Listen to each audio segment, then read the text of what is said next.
సినిమాలకు త్వరలో good bye చెప్పేసి రాజకీయాల్లో దృష్టి పెట్టాలన్న ఉద్దేశంతో ఉన్నట్లుండి స్పీడ్ పెంచేశాడు పవన్ కళ్యాణ్.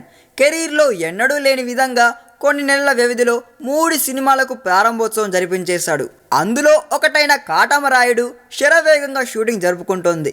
మరోవైపు త్రివిక్రమ్ శ్రీనివాస్ దర్శకత్వంలో చేయబోయే సినిమా వచ్చే నెలలోనే సెట్స్ మీదికి వెళ్ళిపోతుంది. టిఎన్ నిషన్ దర్శకత్వంలో చేసే సినిమాను కూడా సాధ్యమైనంత త్వరగా మొదలు పెట్టాలని చూస్తున్నాడు పవన్.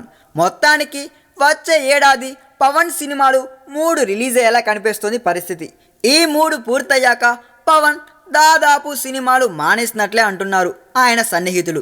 ఎందుకంటే ఇవి పూర్తి చేసి రిలీజ్ అయ్యేసరికి వచ్చే ఏడాది గడిచిపోతుంది. 2019లో ఎన్నికలు కాబట్టి ముందు ఏడాదే పూర్తిగా రాజకీయాలపై దృష్టి పెట్టాలి. కాబట్టి పవన్ ఈ 3 సినిమాలు పూర్తి చేయడమే గొప్ప. అయితే పవన్ చివరి సినిమాగా ప్రేక్షకులకు ముందుకొచ్చేది ఏది అన్నది ఇప్పుడు ఆసక్తి రేపుతున్న విషయం.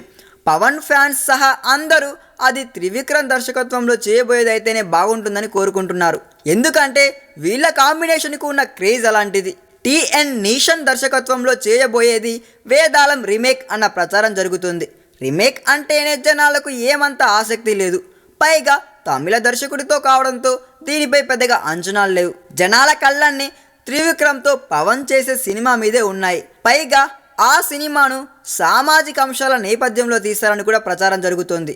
అలాంటప్పుడు దాన్ని చివరిగా రిలీజ్ చేస్తే అది పవన్ రాజకీయ అరంగేట్రానికి లాంచింగ్ ప్యాడ్ లాగా ఉంటుందని కూడా భావిస్తున్నారు.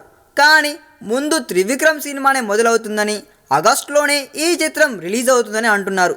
దీని తరువాత నీషన్ సినిమా వస్తుందని చెబుతున్నారు. అదే నిజమైతే అభిమానులు నిరాశ చెందుతారేమో. ఈ వీడియో మీకు నచ్చినట్లయితే సబ్స్క్రైబ్ చేయండి. ఫిలిమి స్టార్స్ బోలెడంత న్యూస్ బోల్డ్గా.